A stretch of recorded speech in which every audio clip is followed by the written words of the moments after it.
Welcome to ClubhouseNews.com. You're tuned in to Clubhouse News Weekend for the week ending Saturday, March 12th. I'm Joshua. And I'm Haley Ann. This week in headlines, we discuss politics, presidency, and the polls in this winner-takes-all presidential race. Well, it has been a very busy political season, but the very outspoken Trump and witty Mrs. Clinton continue to lead their respective political parties. This past week, Trump won the states of Hawaii, Michigan, and Mississippi for the Republican Party. Ted Cruz once again comes in a strong second by winning the state of Idaho. Marco Rubio and John Kasich both must win their Republican delegates in their respective states of Florida and Ohio in order to stay in the presidential race. On the Democratic side, Clinton won the state of Mississippi, which caused her overall lead in the Democratic Party to grow. Sanders won for the state of Michigan, beating Clinton. However, overall, he still has a lot of work ahead of him if he wants to win the Democratic presidential race. As always, we will keep our Clubhouse viewers informed on this hot winner-takes-all presidential battle.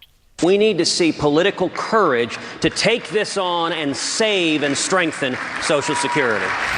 Our Clubhouse family would like to send our thoughts and prayers to Nancy Reagan's family and friends. Reagan died about a week ago at the age of 94 and had a memorial at the Ronald Reagan Presidential Library. Nancy Reagan served as the First Lady of the White House to then-President Ronald Reagan back in the 1980s. We remember Mrs. Reagan as an advocate for science and stem cell research, and her work in the schools to create a drug-free environment. Mrs. Reagan started the Just Say No campaign for kids to just say no to drugs. Her dedication to serve the United States as First Lady and her positive influence on kids will remain one of honor, passion, and integrity when remembering Mrs. Nancy Reagan. My parents were two halves of a circle, closed tight around a world in which their love for each other was the only sustenance they needed. A brief reminder to all our Clubhouse viewers, don't forget to set your clocks forward as daylight savings time approaches.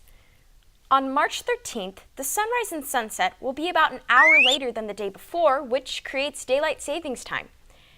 George Hudson from New Zealand proposed the modern idea of daylight savings in 1895, while the United States practiced the idea in the early 1900s. Daylight savings is also called spring forward, which hints that summertime is also approaching within a few months. Usually, regions with summertimes adjust clocks forward 1 hour closer to the start of spring and adjust them backward in the fall season to standard time.